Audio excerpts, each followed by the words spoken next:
Hello, my loves.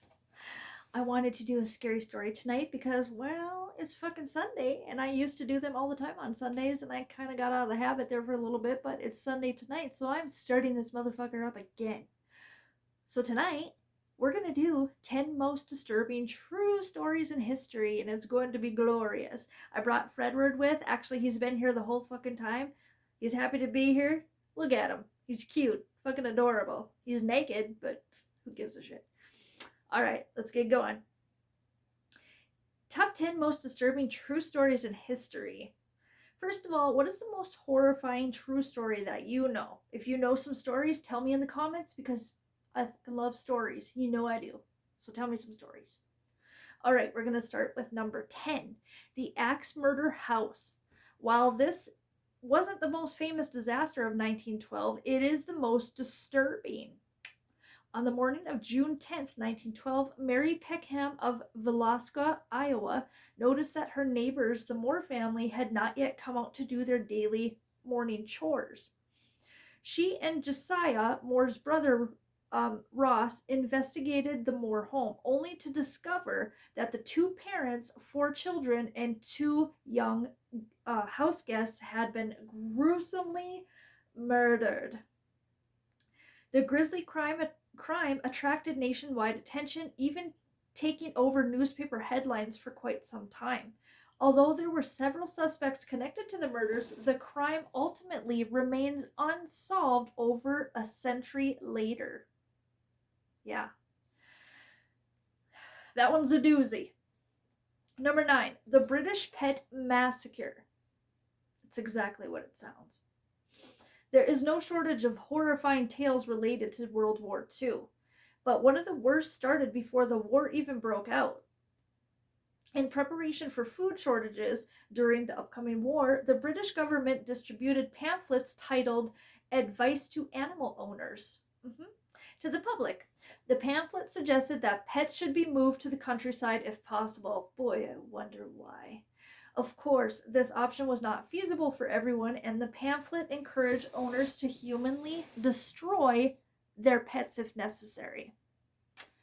It had an advertisement for a pistol that could be used for the task. Within 1 week, approximately 750,000, Fredward, you feel me? 750,000 pets were euthanized. We're definitely going to hug our fur babies a little tighter tonight. I'm even going to hug my cat. She's a cunt, but I'm going to hug the hell out of her because this story makes me sad. Number 8, the Tucker telephone device. This one's not pretty either. None of these stories are pretty. All right. It's no secret that the US justice system needs a major overhaul. No fucking shit. Those are the truest words I've heard in a week. Maybe longer. Anyways, at least this horrifying practice is no longer in place. In the 1960s, the Tucker telephone was invented by A.E. Rollins, dumb motherfucker, the resident physician at a prison farm in Arkansas. Rollins transformed a crank phone into a powerful torture device. Inmates at the prison were attached to the telephone, which would shoot electrical currents through their bodies. The sessions lasted until the inmates were on the edge of losing consciousness and caused irreversible damage to their organs and a shit ton of mental health problems. Sure as hell wasn't fixing them.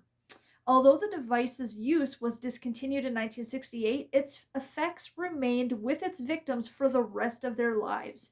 I'm just reading this story is going to affect me for the rest of my life, so I can't imagine. I can't imagine at all.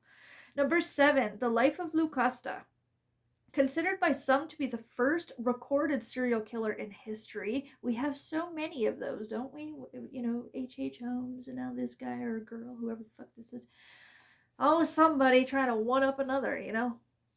Anyways, this notorious poisons expert was a favorite weapon among Roman emperors and empresses. Lacosta's reputation, for being a skilled poisoner landed her in prison by the year AD 54. While she was imprisoned, the Empress Agrippina, I think. The younger allegedly recruited Locusta to help her poison her husband.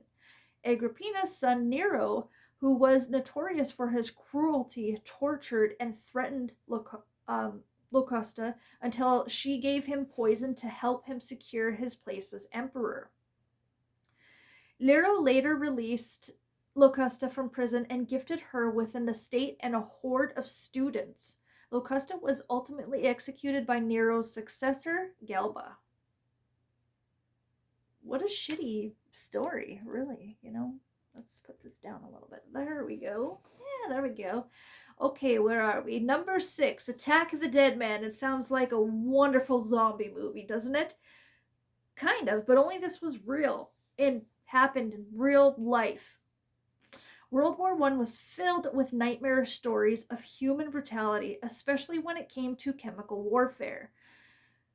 A lot. But this one is hands down the most fucking disturbing. During this 1915 battle between German and Russian troops, the German forces bombarded the Russian soldiers with chlorine and bromine. These poisonous gases devastated the Russian troops, burning their skin and causing them to cough up blood. It was disgusting. Nevertheless, the Russian soldiers marched forward, determined to continue fighting the army that had poisoned them. Their gruesome appearance terrified the German troops, who believed they were being attacked by zombies. Well, of course they believed that, because these people looked like fucking zombies. They didn't look quite like Fredward, but you know. And subsequently, the German fled from them. Well, yeah, they were running from zombies. God. Yeah, that really happened. I can't believe that. We should do a movie. Maybe there is a movie about it. I don't know. If you know about a movie that's about Attack of the Dead Men, the German and the Russians, let me know in the comments so I can watch it. Thank you. Number 5, the imprisonment of Elisabeth Fritzl. We've discussed some absolutely evil shit throughout this video, but this story shows the darkest depravity of mankind. In 1984, 18-year-old Elisabeth Fritzl disappeared without a trace.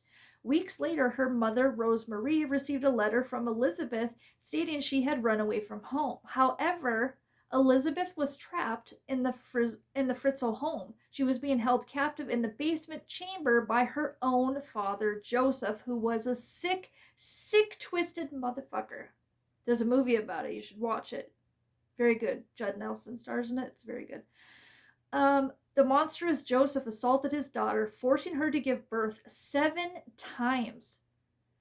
Joseph stole 3 of the children and claimed they had been dropped off at the Fritzl doorstep. Elizabeth was finally able to escape in 2008, and Joseph is serving a life sentence. You know what's fucking disgusting about this? Well, all of it is. But this man is already so old that he's not even going to be held captive half the time this girl was. He stole her whole fucking life. It's just disgusting. The movie was great. Judd Nelson. Check it out. Number 4, Operation Wandering Soul. Whew. I got chills with that one. Fredward, you're probably just chilly because you're naked. You naked fuck. War brings out the worst in people, and this particular effort definitely highlights that horror. During the Vietnam War, the 6th Psychological Operations Battalion, I think it is, of the United States Army psychologically tortured the Viet Cong forces by broadcasting sounds of dying soldiers. Like many cultures around the world, the Vietnamese culture calls for proper burials to allow souls to move on and prevent hauntings.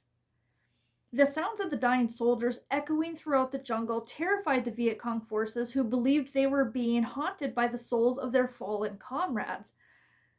That's terrifying. The ghost tape not only caused psychological damage, but it led to many defections from the Viet Cong. Very sad, actually. Number 3, Joan of Arc and Gilles de Rais. I don't know if I'm saying that quite right, but anyways, we're talking about Joan of Arc here. In both religion and history, Joan of Arc is remembered as a hero and a symbol of unwavering faith and courage. However, one of her top companions in arms, Gilles de Rais, is remembered as a fucking monster. Despite fighting alongside the virtuous Joan of Arc, de Retz led a wicked life after the saint was burned at the stake in 1431. The following year, de Retz began psychologically torturing, assaulting, murdering, and mutilating children in horribly gruesome ways. I can't even say the ways, I just can't. De Retz was arrested in 1440 and he was executed shortly thereafter. It is suspected he committed between 100 and 200 murders, but some estimates go actually as high as over 600. He murdered over 600 children. Disgusting. Number 2, buried alive. Nowadays, we're pretty lucky enough to have medical advancements and testing to determine whether or not a person has actually passed away and usually be right about it.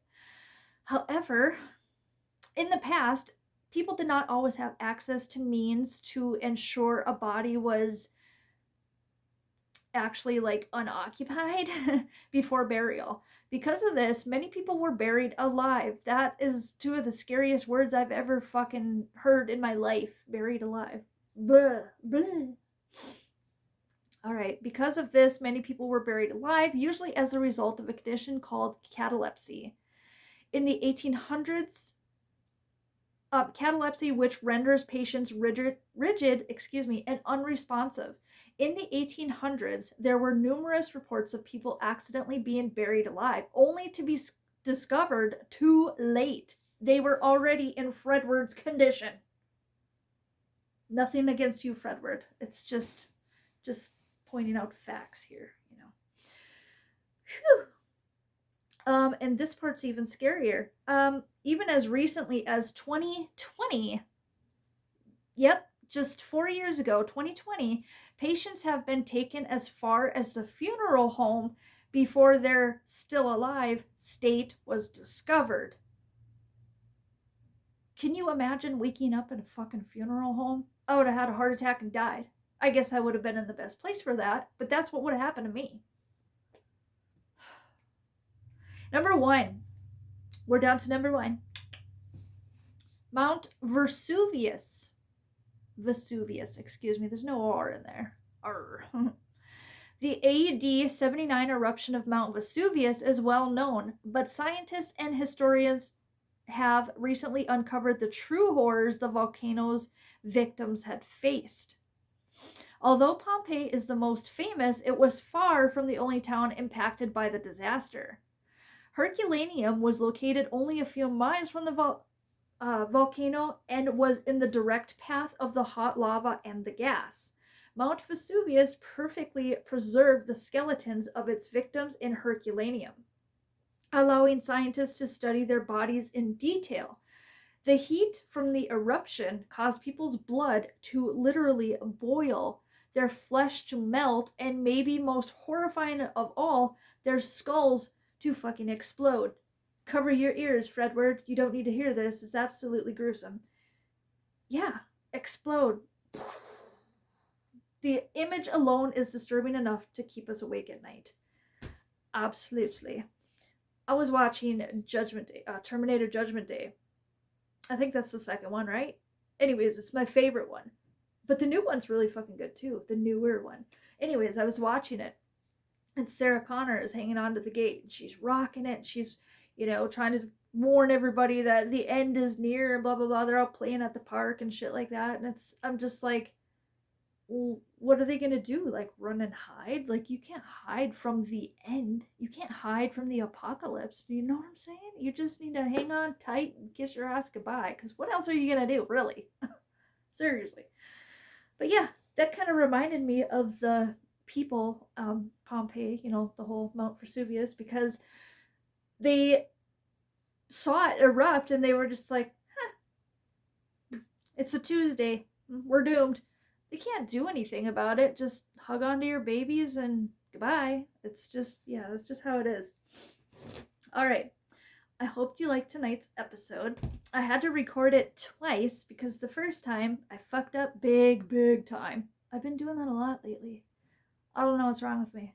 I'm kind of having like a flare up with my FND. I don't know, a lot of you might not know this, but I have functional nerve and movement disorder.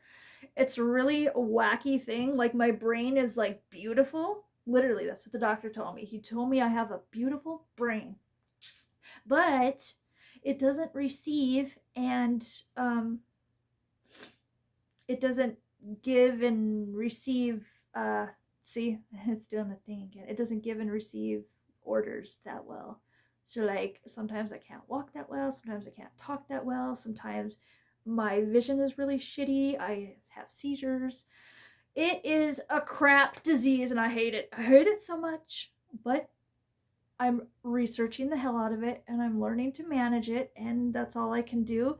Acceptance was the hardest part of it, but I'm gonna live. It's just a lot tougher for me. But I try. I do my thing. You know what I'm saying? I'm a survivor. So, it is a Sunday night, which is the start of a new week, a new beautiful week. God, I hope it's going to be beautiful because I certainly need one. It's been pretty hectic lately. Yeah. So, I hope you. God damn, hair always in the way. Anyways, I hope you guys have a beautiful week. I hope you had a great weekend. Um, Stay spooky because it's the only way to be. Right, Fredward? We need to be spooky. You gotta be spooky. You gotta enjoy life. Be more spooky. Anyways, yeah, have a great week and thanks for listening. Like I said earlier, if you have any scary stories you'd like to share with me, because I love scary stories so much, put them in the comments or message me, whatever. Love you guys. Have a great week. Bye.